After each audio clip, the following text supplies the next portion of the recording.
ইন্ডাস্ট্রিতে বহু বছর কাজ করছো, এই পরিবর্তনে তুমি কি প্রত্যাশা করছো, যে ইন্ডাস্ট্রির কি পরিবর্তন চাইছো? যারা ধরো তুলনামূলকভাবে আমার থেকে বয়স কম, যারা এরকম আমাকে এসে বলে দাদা আর চাকরি করতে পারছি না বা ব্যবসা করতে পারছি না বা এই প্রফেশনে আর থাকতে পারছি না, মানে আমি একজন ডাক্তারকে চিনি, তিনি দুখানা ছবি বানিয়ে আবার ফিরে গেছেন, কারণ তিনি বুঝতে পারছেন যে তিনি এখানটা টিকতে পারবেন। নিজের সন্তানকে আমার জায়গায় বসিয়ে বা আমাকে নিজের সন্তানের জায়গায় বসিয়ে কি হবে এর ভবিষ্যতে সেই ভেবে সেই দুর্ভাবনায় তারা কোলাপস করছেন প্রায়। যে অভিনেতা ছড়িয়েছে, আমি ছড়িয়েছি, ধরো জড়িয়ে ধরে কেঁদে ফেললেন, উফ কি করে পারো, উফ।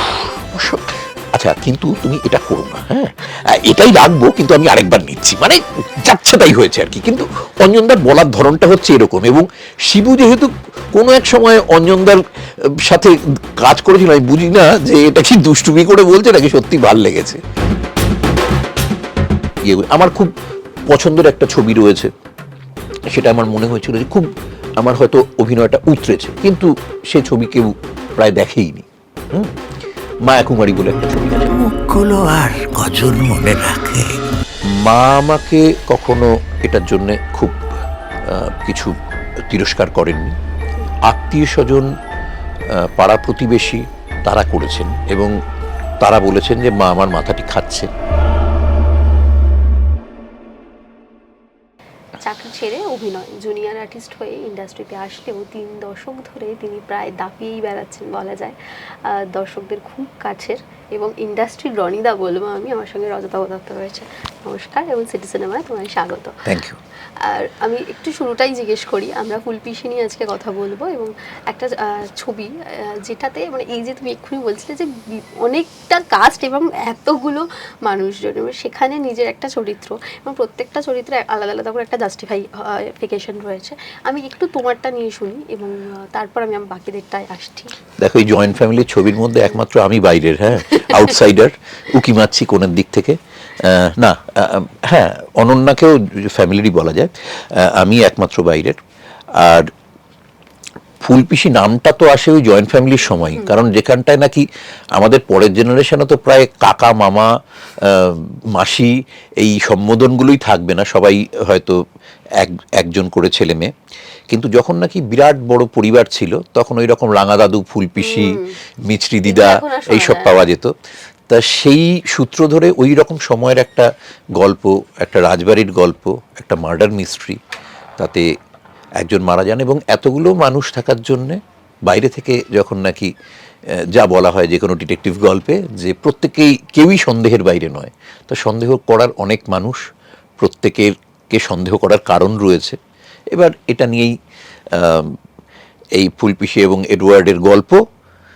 আর উইন্ডোজের এই 25তম ছবি, এর আগে যে ঘরানার ছবি হয়েছে তার থেকে একদম এই থ্রিলারে আসা, মানে এইরকম মার্ডার মিস্ট্রির যে থ্রিলার, সেটা বোধহয় এই প্রথম আমার যদ্দূর খেয়াল পড়ছে।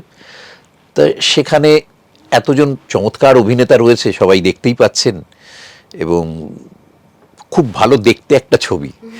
আমার নিজের যদি আমি ছবিতে অভিনয় না করতাম তাহলে আমার দেখে ছবিটা খুব ইন্টারেস্টিং লাগতো। অনিমেষ এখানে আমাদের ডিওপি, সিনেমাটোগ্রাফার, অসাধারণ কাজ করেছে, জয় সরকারের মিউজিক রয়েছে, সব মিলিয়ে এমন একটা কাণ্ড হয়েছে না, যে আমার ধারণা উইন্ডোজের আবার একটা ব্লকবাস্টার হতে চলেছে।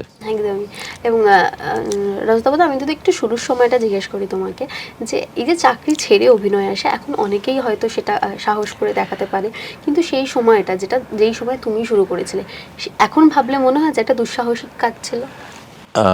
ছিল তো বটেই, এবং এখন যারা ধরো তুলনামূলকভাবে আমার থেকে বয়স কম, যারা এরকম আমাকে এসে বলে দাদা আর চাকরি করতে পারছি না বা ব্যবসা করতে পারছি না বা এই প্রফেশনে আর থাকতে পারছি না, দু নৌকোয় পা দিয়ে চলবে না, আমি পুরোটা অভিনয় চলে আসতে চাই, তাদের আমি বলি যে আমারটা ফলো করো না। হ্যাঁ, আমি যা যা করেছি বেশিরভাগ সময় সেটা কি করে বেঁচে বেরিয়ে গেছি, কিন্তু ওটাকে ফলো যদি করতে যাও, যদি মনে করো ওটা মানে কপি বুক, তাহলে কিন্তু সম্ভাবনা হচ্ছে ঝামেলায় পড়ার। যদি আজকের দিনে গ্রাসাচ্ছাদনের সম্পূর্ণ ব্যবস্থা করে যদি কাজ করতে করতে এমন একটা সময় গিয়ে দেখো কাজ এতটা বেড়েছে যে তুমি তখন শিফট করতে পারছো, তাহলেই করো। কিন্তু সব কিছু ছেড়ে দিয়ে এই জুয়ায় নামার মতো সিচুয়েশন এখন নয়। আমার সময় যখন নাকি আমি এই ডিসিশনটা নিয়েছিলাম, নিশ্চয়ই বিপজ্জনক ছিল, কিন্তু তখনও আমি আর আমার মা, মানে বাবা মারা গেছেন অনেক ছোটোবেলায়, আর তখনও আমি আমার বিয়ে টিয়ে করিনি বলে, কিন্তু ওই দায়িত্বগুলো নিয়ে নিলে একটু হয়তো মানে আরেকটু থুতলে যেতাম। আমি জানি না সেটা সাহস পেতাম কি না। নিজের ক্ষেত্রে মনে হয়েছিল যে নিজের প্যাশনটাকে যদি আমি ধরে থাকি তাহলে, এবং আমার যদি চাহিদা খুব কম থাকে, এখনও আমার চাহিদা খুবই কম, তাহলে হয়তো আমি নিজের গ্রাসাচ্ছাদনটুকু চালিয়ে নিতে পারবো। কিন্তু সেটা বিরাট কিছু না হলে, আমি বিরাট কিছু এক্সপেক্টও করিনি। কাজেই প্রত্যেকটাই আমার কাছে দারুণ একটা লটারির মতো বা গিফটের মতো হয়ে এসছে।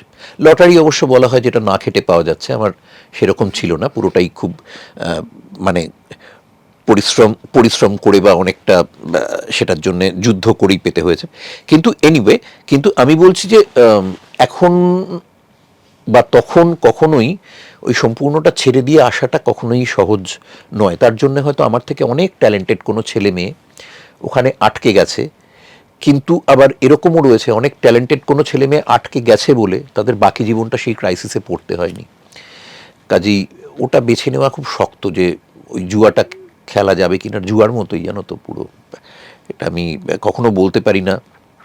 তবে ওই যদি চাহিদা এবং লোভটাকে খুব কম রাখা যায়, তাহলে তুমি তোমার প্যাশনটাকে আঁকড়ে থাকলে খেয়ে পড়ে তুমি তোমার জীবনটা চালিয়ে নিতে পারবে। যদি তোমার মনে হয় যে তোমার পছন্দের হবিটাই তোমার কাছে জীবনের ওই ভালো লাগাটা দেবে, সেটা মেটেরিয়ালিস্টিক অন্য দিকগুলো তুমি তার জন্যে অতটা বড় হয়ে উঠবে না, তাহলে লড়তে পারো তুমি।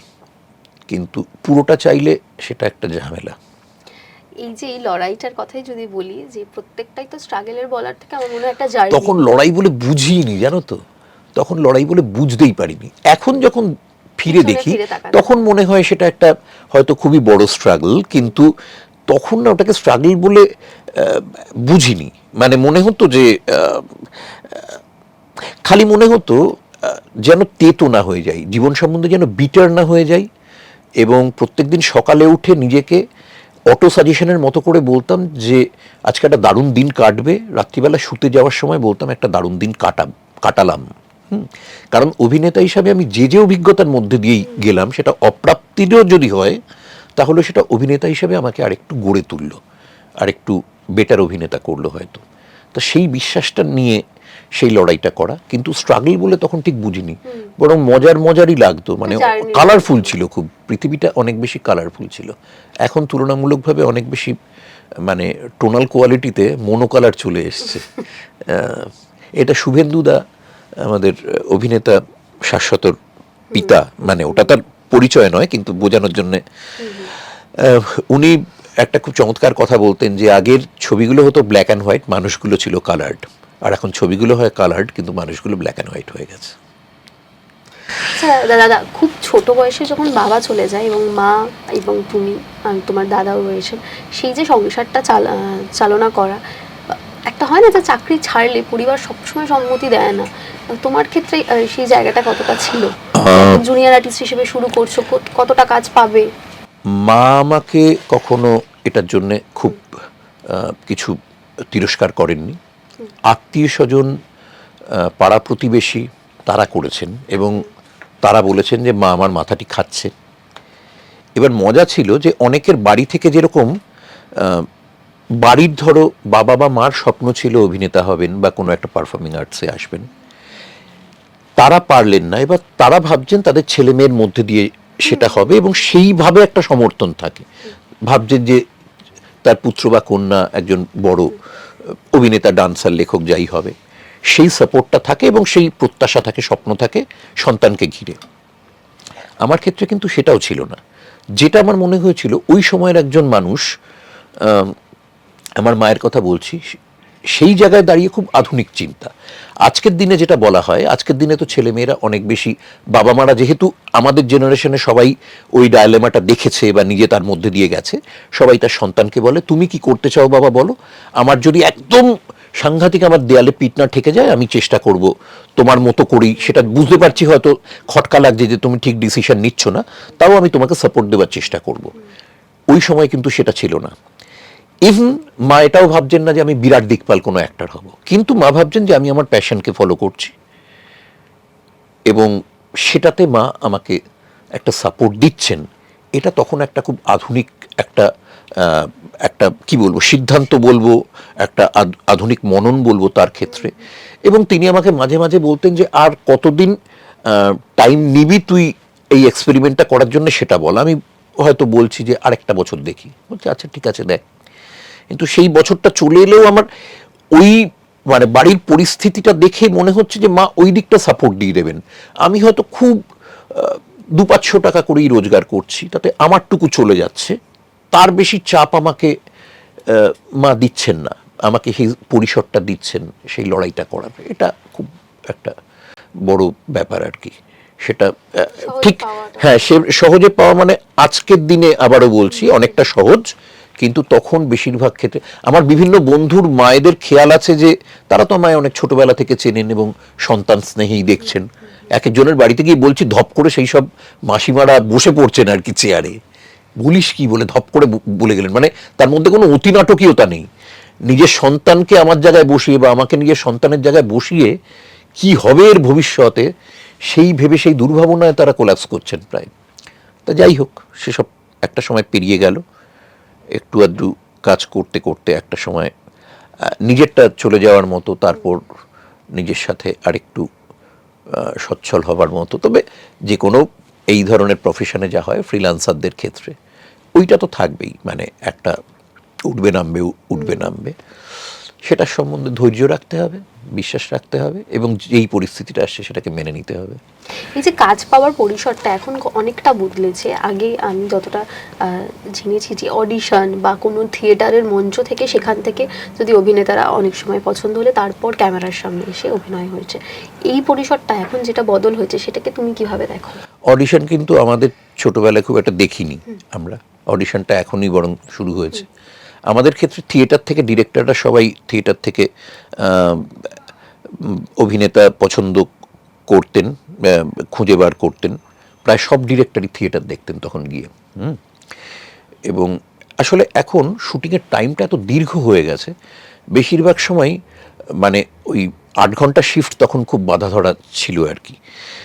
এবং সেটা 5টায় শুটিংয়ের শিফট শেষ হয়ে গেলে টালিগঞ্জ নির্ভরই কাজ হতো, তারপর একাডেমি রবীন্দ্র সদনে সেটা তনুবাবু, তপন সিনহা, সত্যজিৎ রায় সবারই থিয়েটার দেখার অভ্যেস ছিল বলেই আমি জানি।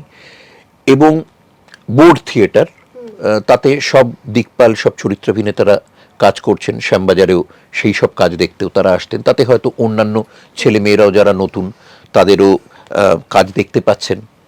আমারও কিন্তু বড় বড় ব্রেকগুলো সব থিয়েটার থেকেই হয়েছে। আমি সোহাগ সেনের পাপ বলে একটা নাটকের কাজ করছি, সেটা অপর্ণা সেন দেখতে এলেন, আমি সেখান থেকে পারমিতার একদিনে কাজ পেলাম। তপন সিনহা আমার কাজ দেখতে এসেছিলেন, সেখান থেকে তপন সিনহা আমাকে 2টো ছবিতে কাস্ট করলেন। প্রথমে হুইল চেয়ার, যেটা ওই অর্জুনদা আমার প্রথম জীবনের বোধহয় ক্যামেরার সামনে দাঁড়ানো, বা দ্বিতীয়।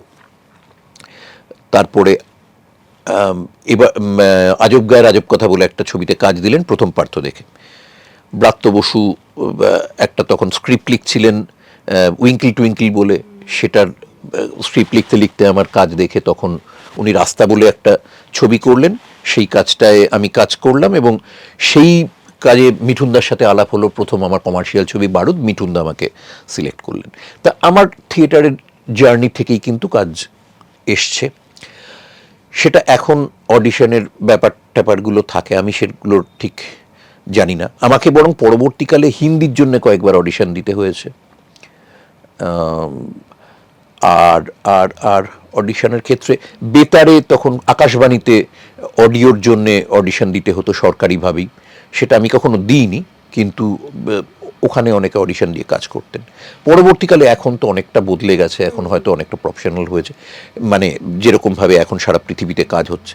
আমি খুব পরিচিতও নই, কারণ যেহেতু আমরা দীর্ঘদিন ধরে কাজ করছি, একরকমভাবে ডিরেক্টররা জেনে গেছেন যে আমাকে মানাবে কি মানাবে না, বা আমি ওই চরিত্রটায় অভিনয় উতরে দিতে পারবো কি পারবো না। তা সেইভাবে তারা তাদের বিশ্বাস এবং ভরসা থেকেই এখন কাস্টিং করেন। কাজেই ওইটা খুব আমাদের পেতে হয়নি আর কি। বারুদের কথায় যদি আসি, তো বারুদ তোমার প্রথম সেই অর্থে নেগেটিভ চরিত্র এবং বাণিজ্যিক ছবি, যেটা মেইন স্ট্রিম কমার্শিয়াল ছবির কথা বলছি। এই মেইন স্ট্রিম কমার্শিয়াল ছবি যখন তুমি নেগেটিভ চরিত্র করছো এবং পরপর প্রচুর ছবি, এখন মেইন স্ট্রিম ছবি কতটা বদল ঘটেছে বা সেই সংখ্যাও অনেকটা কমে এসছে? সারা পৃথিবী জুড়েই ছবি প্রতি 15-20 বছর অন্তর অন্তর ধরন বদলায়। হিন্দি ছবি বা হলিউডের ছবিও তার চেহারা বদলেছে, বাংলা ছবিও বদলেছে।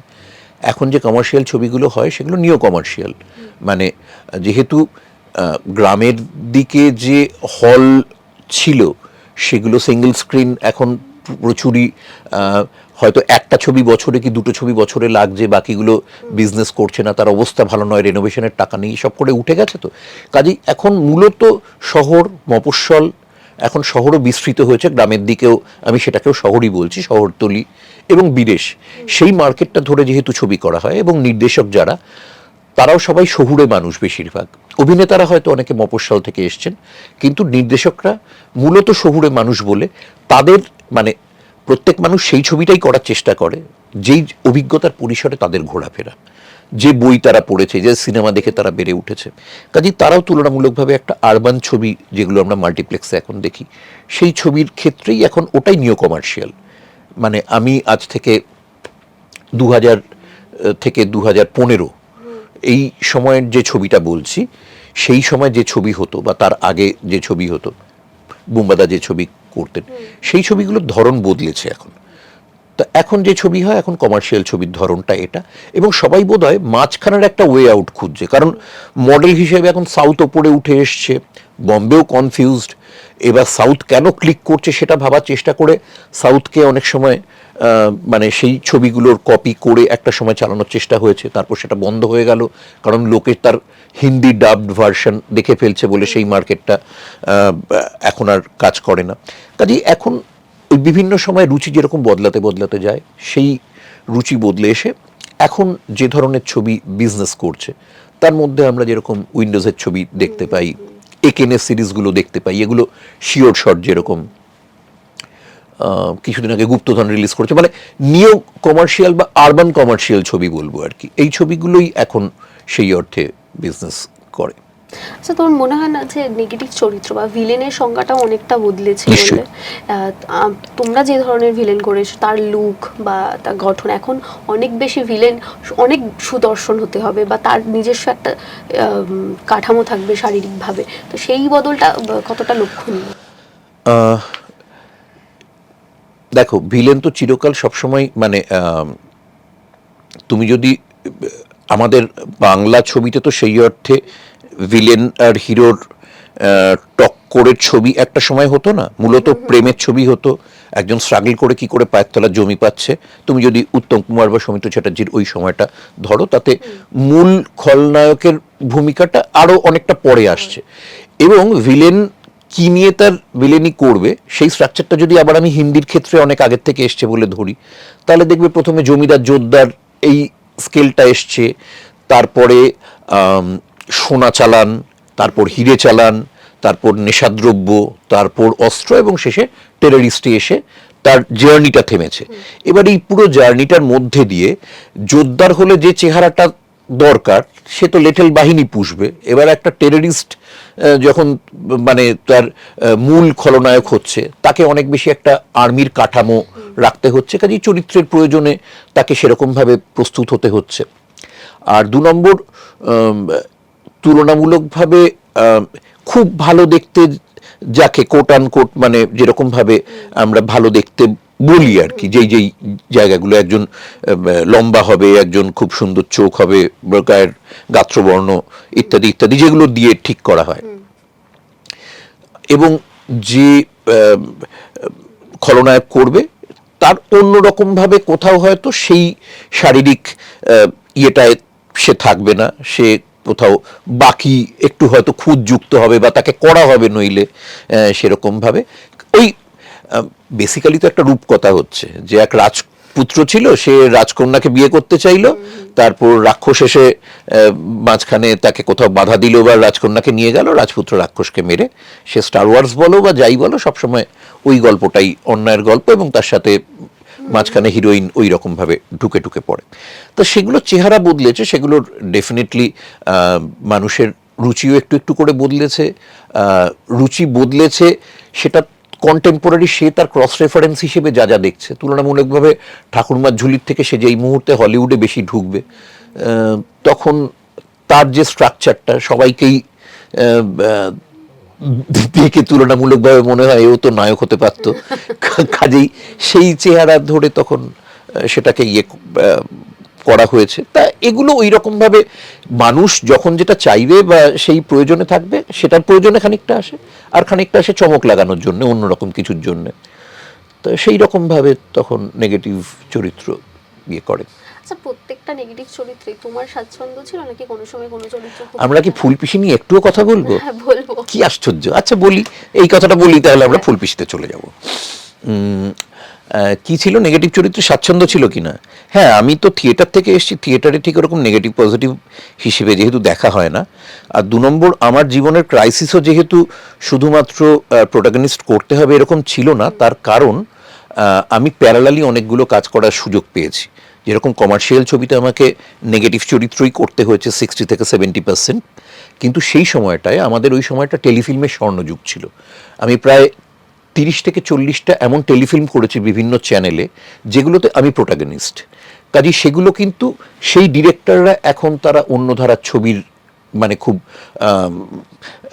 প্রথম সারির ডিরেক্টর, তাদের স্ক্রিপ্ট রাইটাররাও তাই, এবং তারা যে গল্পগুলো নিয়ে বানাচ্ছেন তার কেন্দ্রীয় চরিত্র কিন্তু অন্য সমাজের বিভিন্ন লেয়ার থেকে আসছে, তাতে গ্রে এরিয়া থাকতে পারে, তাতে ভালো থাকতে পারে, কিন্তু ওই রকমভাবে কমার্শিয়াল গল্প দিয়ে সেই টেলিফিল্মগুলো বানানো হতো না। কাজেই আমি ওগুলো করার চান্স পাচ্ছি। আমি পাশে থিয়েটার যখন করছি তখন আমি তুগলক, সোক্রাতেস, প্রথম পার্থয় কর্ণ, এই চরিত্রগুলো করছি, সেগুলো কেন্দ্রীয় চরিত্র এবং মানসিকভাবে উত্তরণ হওয়ার মতো চরিত্র। আমি মিরাক্কেল বলে একটা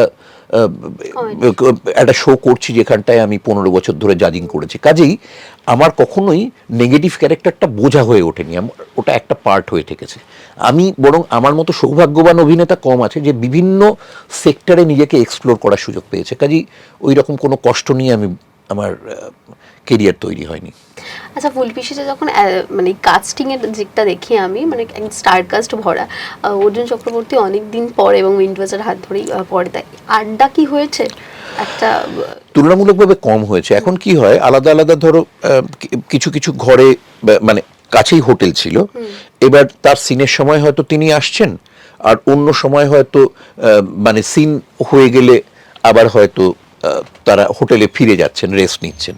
তা যখন ছিল আমার অনেক সময় যেরকম থাকাটা অর্জুনদা এবং সাহেবের সাথে হতো, এরা দুজনেই দারুণ গান করেন, যেহেতু মাঝে মাঝেই তারা কথা বলতে বলতে গান গেয়ে উঠতেন, ওটা একটা বড় প্রাপ্তি। ঋষভকে তো ওর প্রথম ছবি থেকে চিনি, ভটভটি, সেখানটায় আমি বোধহয় ভটভটি ওর প্রথম ছবি। তাছাড়াও ঋষভ আমার সাথে থিয়েটার করেছে, মানে সেই ছবিটা আমাকে দেখিয়েছে ও যখন থিয়েটার করছে, উইঙ্কলি টুইঙ্কলে ও একটা দৃশ্যে অম্বরীশ, ঋষভ এরা সব কিছুদিন পাঠ করেছিল। হ্যাঁ, তা ওদের অনেক আগের থেকে চেনা আর কি, সেই সূত্রে কিছু পুরনো দিনের গল্প হয়, থিয়েটারের গল্প হয়। আর মূলত এ কজনের সাথেই আমি ঋষভ, সাহেব আর অর্জুনদার সাথেই সেই অর্থে ঘর করেছি বলতে পারি, কারণ একটা ঘরে আমরা থাকতাম। আর বাকিদের সাথে কাজ করতে গিয়ে তার আগে পরে হয়তো আড্ডা হতো, কিন্তু ততটা যে খুব আড্ডা মারার সুযোগ হতো সেটা নয়, কারণ ওই আবার বলছি শুটিং শেষ হলে আমরা আবার যার যার ইয়েতে চলে যেত, খাবার সময় হয়তো কখনো একটুখানি দেখা হচ্ছে, কথা হচ্ছে, ওরকম হতো। ট্রেলারেই আমরা তোমার একটা ডায়লগ দেখছিলাম, সেটা ভীষণ মজার, এবং এই যে চরিত্রটা, সেই চরিত্রটা নিয়ে একটু বলো, যে পুলিশ অফিসার, তার একটা কমেডি দিকও রয়েছে। হ্যাঁ, পুলিশ অফিসার এই মৃত্যুর তদন্ত করতে এসছে, খুনের তদন্ত করতে এসছে, সবাইকে সন্দেহ করছে, পাশে বেশ ভালো রকম কোরাপ্টেডও। হ্যাঁ, খেতে ভালোবাসে এবং সেটা চাপ দিয়ে যে বাড়িতে ইন্টারোগেট করতে এসে সে বাড়ি থেকে বিভিন্ন রকম খাবার বার করে খাওয়ার চেষ্টা করে। খুব বড় রকম টাকা পয়সার লেনদেনের সাথে হয়তো জড়িয়ে নেই, কিন্তু বাড়ি থেকে এটা ওটা তুলে নিয়ে যাওয়ার একটা মানে হ্যাঁ একটা অভ্যেস রয়েছে। তা এইগুলো মিলে সেটা তাকে খুব গৌরবের জায়গায় রাখেনি, এটা বলতে পারি। কিন্তু লোকটা হয়তো এফিশিয়েন্ট ছিল কোনো এক সময়, কাজেই একটু মজার মধ্যে দিয়ে হলেও সে যে ইন্টারোগেট করে যে প্রশ্নগুলো তুলছে, অন্যদের যে চাপে ফেলছে, সেগুলোর মধ্যে কখনো কখনো দর্শক তার প্রশ্নটাও খুঁজে পাবে, তার সন্দেহটাও দেখতে পাবে। এবং কেউই যে সন্দেহের বাইরে নয়, প্রত্যেকেরই যে খুন করার যথেষ্ট মোটিভ রয়েছে, সেইগুলো দর্শক তার রিফ্লেকশনগুলো দেখতে দেখতে যাবে। আর একটু পরিচালকের কথায় আসি, শিবুদা এবং নন্দিতাদির সঙ্গে কাজ করা। নন্দিতাদি তো ভীষণ সুইট এবং মানে খুব চুপচাপ থাকেন, প্রায় হয়তো একটুখানি টাচে কখনো একটু বদলে দিলেন বা কিছু একটু বললেন এটা একটু করো, বা ওটা আগের মনিটরটায় করেছিলে ওটা পরেরটায় বাদ দিয়েছে, ওটা কিন্তু করতে পারো, ওটা ভালো লাগছে, এরকমভাবেই মানে ওরা আমায় খুবই স্বাধীনতা দিয়েছেন। শিবু তুলনামূলকভাবে অনেকটা ভোকাল এবং প্রচণ্ড উৎসাহ দেয় আর কি, এত বাড়াবাড়ি রকমের উৎসাহ দেয় যে আমি মাঝে মাঝে বুঝতে পারি না পেছনে লাগছে নাকি। ওফ, অসাধারণ এসব বলে এমন চেঁচামেচি করলো আমি কি আসলে কি পেছনে লাগছে, খুব ছড়িয়েছি। কারণ আমি এর আগে এরকম অঞ্জনদা এরকম করতেন, অঞ্জনদার সাথে আমি টেলিফিল্ম করেছিলাম, অঞ্জনদার কোনো একটা শট হয়তো একদম পছন্দ হয়নি, যে অভিনেতা ছড়িয়েছে আমি ছড়িয়েছি, ধরো জড়িয়ে ধরে কেঁদে ফেললেন, উফ কি করে পারো, উফ আচ্ছা কিন্তু তুমি এটা করো না, হ্যাঁ এটাই রাখবো কিন্তু আমি আরেকবার নিচ্ছি, মানে যাচ্ছে তাই হয়েছে আর কি। কিন্তু অঞ্জনদার বলার ধরনটা হচ্ছে এরকম। এবং শিবু যেহেতু কোনো এক সময় অঞ্জনদার সাথে কাজ করেছিল, আমি বুঝি না যে এটা কি দুষ্টুমি করে বলছে নাকি সত্যি ভাল লেগেছে, কিন্তু ও খুব প্যাম্পার করে, ও নিজে যেহেতু অ্যাক্টর, খুব উৎসাহ দিয়ে দিয়ে একজন অভিনেতাকে খুব ছোট ছোট টাচ করে করে গাইড করে নিয়ে যায়। আর ওকে যেহেতু দীর্ঘদিন ধরে চেনার একটা ইতিহাস রয়েছে, মানে 36 বছর বাদে আমরা কাজ করছি, কিন্তু 36 বছর আগে আমরা একসাথে একটা থিয়েটারের দলে ছিলাম, তা সেই জন্যে একটা ওই বন্ধুত্ব রয়েছে খুবই। তা সেখান থেকে কাজটা করা খুব কমফোর্টেবল, আমার উইন্ডোজে কাজ করাটা খুবই চমৎকার একটা অভিজ্ঞতা। এখন ছবি বাছাইয়ের ক্ষেত্রে কতটা সচেতনভাবে জীবনে বাঁচিনি, যে কাজটা এসছে আমি ধরে নিয়েছি যে এরকম তো হবে না যে শ্রেষ্ঠ কাজ দিয়ে কোনো অভিনেতা যিনি প্রফেশনাল অর্থে, আমি আমার ক্ষেত্রে বলছি, অনেক অভিনেতা হয়তো পারেন, কিন্তু আমার ক্ষেত্রে আমি জানি আমার কাছে 3টে ভালো স্ক্রিপ্ট আসবে, 30টা হয়তো খারাপ স্ক্রিপ্ট আসবে। এবার আমি যদি ওই 3টে ভালো স্ক্রিপ্টই করতে চাই, সেই 3টে ভালো স্ক্রিপ্ট খুব ভালো ছবি হওয়া সত্ত্বেও তার মধ্যে একটা খুব বিজনেস করবে, আরেকটা মাঝারি বিজনেস করবে, আরেকটা একেবারেই করবে না। কাজেই দর্শকের কাছে যদি আমি না পৌঁছতে পারি, তাহলে আমার নিজস্ব কতগুলো তো আমার দায়িত্ব রয়েছে, আমার ওপর কিছু মানুষ ডিপেন্ড করে রয়েছেন, আমার কিছু স্টাফ রয়েছে, কাজেই তাদের প্রতি আমার একটা দায়িত্ব রয়েছে। কাজেই আমি যে কাজটা আমার কাছে আসবে, কখনো কখনো বুঝতে পারি যে ভীষণ ডিজাস্টার হতে চলেছে, সেটা অফকোর্স আমি চেষ্টা করি এড়াতে। নইলে আমি চেষ্টা করি চরিত্র যেমনই হোক, চারপাশটা যেমনই হোক, আমি আমারটা সিনসিয়ারলি করার চেষ্টা করব, যাতে কোনো একজন দর্শকও যদি ওটা দেখেন, দেখে যাতে না মনে হয় যে আমি ফাঁকি দিয়েছি। কারণ আমি পেশাদার হিসেবে একটা ভালো হাউস, ভালো চরিত্র, তার কাছ থেকে আমি যে সাম্মানিক নিচ্ছি, এর কাছ থেকেও সাম্মানিক আমি তো কম নিইনি, কাজেই আমি কাউকেই ঠকাতে পারবো না। আমার দিক থেকে ওই কাজটায়, ওই চরিত্র, ওই যদি ধরে নিই সেটা খারাপ স্ক্রিপ্ট, খারাপ ডিরেকশন, বা চারপাশে হয়তো সাপোর্টিভ যে অন্যান্য টেকনিশিয়ান বলো, মানে শিল্পী, কলাকুশলী সবাই, অতটা সাপোর্ট আমি পাচ্ছি না, কিন্তু যাতে লোকের দেখে না মনে হয় যে আমার দিক থেকে আমি কোনো রকম তঞ্চকতা করেছি। তো একজন পেশাদার হিসেবে আমার মনে হয় ওটা আমার দায়িত্ব। আর ডেফিনেটলি তার মধ্যে তো যখন নাকি বাকি এই যেগুলোর কথা বললাম সেগুলো যখন পাওয়া যায়, যে মানে টেকনিশিয়ানরা চমৎকার, আমার চারপাশের কোঅ্যাক্টাররা চমৎকার, ডিরেকশন দারুণ, স্ক্রিপ্ট রাইটার দারুণ, এবং সর্বোপরি এরকমও হয় অনেক ভালো ছবি কিন্তু সেটা হয়তো খুব ভালো হাউস থেকে হলো না, কাজেই সেটার মার্কেটিং হলো না, সেটা ভালো হল পেলো না, এগুলোর জন্য অনেক ছবি আমার খুব পছন্দের একটা ছবি রয়েছে, সেটা আমার মনে হয়েছিল যে খুব আমার হয়তো অভিনয়টা উতরেছে, কিন্তু সে ছবি কেউ প্রায় দেখেইনি। মায়াকুমারী বলে একটা ছবি আছে, তাতে আমার চরিত্রটা নিয়ে আমার নিজের খুব মনে হয়েছিল যে আমি খুব পরিশ্রম করে করলাম। কাজেই শুধু আমার পরিশ্রমের ওপরও ছবির দর্শকের কাছে পৌঁছবে কিনা সেটা ডিপেন্ড করছে না। কাজেই আমি সবকটা চেষ্টা করে যাব। এবার তো বাকিটা মানে কোনটা গিয়ে পৌঁছবে, কোনটা পৌঁছবে না, কোনটা থেকে যাবে ভবিষ্যতের জন্যে, কোনটা একদম মিশে যাবে আর তার কোনো চিহ্ন দেখা যাবে না।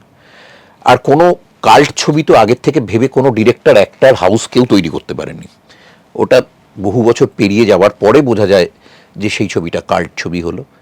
কাজেই আমাকে সবকটাই চেষ্টা করতে হবে, কারণ আমি জানি না, হয়তো যেই ছবিটা ভবিষ্যতে থেকে যাওয়ার ছবি ছিল সেটাতেই আমি গা করলাম না। তো এই যে ভোট পরবর্তী সময় এখন কয়েকটা বাংলা ছবি একসাথে মুক্তি পাওয়ার অপেক্ষায় রয়েছে এবং সবকিছুই একটা পরিবর্তনের দিক আমরা দেখতে পাচ্ছি। ইন্ডাস্ট্রিতে বহু বছর কাজ করছো, এই পরিবর্তনে তুমি কি প্রত্যাশা করছো, যে ইন্ডাস্ট্রির কি পরিবর্তন চাইছো? ভালো ছবি হোক। মাঝখানে ছবির সংখ্যা খুব কমে গেছিল, ছবির সংখ্যা আবার আগে যত ছবি তৈরি হতো সেই জায়গায় পৌঁছক, আরও বাড়ুক তার থেকে। প্রচুর ট্যালেন্টেড অভিনেতারা রয়েছে, তারা আরও ভরসা পাক, তারা এটাকে পেশা হিসাবে বেছে নেওয়ার। অনেকেই মাঝখানে এটা ততটা ভরসা দেখাতে পারেননি বলে সবাই এই পেশা ছেড়ে চলে গেছেন। এমন অনেক বুদ্ধিমান ছেলে পুলে হয়তো সেটা ইন্টারেস্টেড ছিলেন, তার প্যাশন ছিল। মানে আমি একজন ডাক্তারকে চিনি, তিনি দুখানা ছবি বানিয়ে আবার ফিরে গেছেন, কারণ তিনি বুঝতে পারছেন যে তিনি এখানটা টিকতে পারবেন না। তো এরকম আরও বুদ্ধিমান প্রচুর মানুষ আসুক, যারা বিজনেস করতে চান তারা তাদের টাকা পয়সা নিয়ে আসুক, এবং দেখা যাক। পুরোটাই তো মানে এখনও আমরা প্রত্যাশাই করতে পারি, আবার 2-3 বছর গেলে বুঝতে পারবো যে কতটা কি সত্যি অদল বদল হলো। কিন্তু আমি সবসময় আশাবাদী আমার ইন্ডাস্ট্রি নিয়ে, যেখানটায় আমি আমার পেশাগত জায়গা থেকে যেখানটায় এত বছর কাজ করেছি তার ভালো হবে আলটিমেটলি, আমি এটি প্রত্যাশা করি। ফুলপিশি ও এডওয়ার্ড আসছে বড় পর্দায়, এবং শেষে তোমার দর্শক। আগামী 29 তারিখ মুক্তি পেতে চলেছে ফুলপিশি ও এডওয়ার্ড, উইন্ডোজের পরবর্তী ছবি। সবাই হলে গিয়ে, আপনার কাছের হলে গিয়ে সিনেমাটা দেখবেন, আশা করি আপনাদের ভালো লাগবে।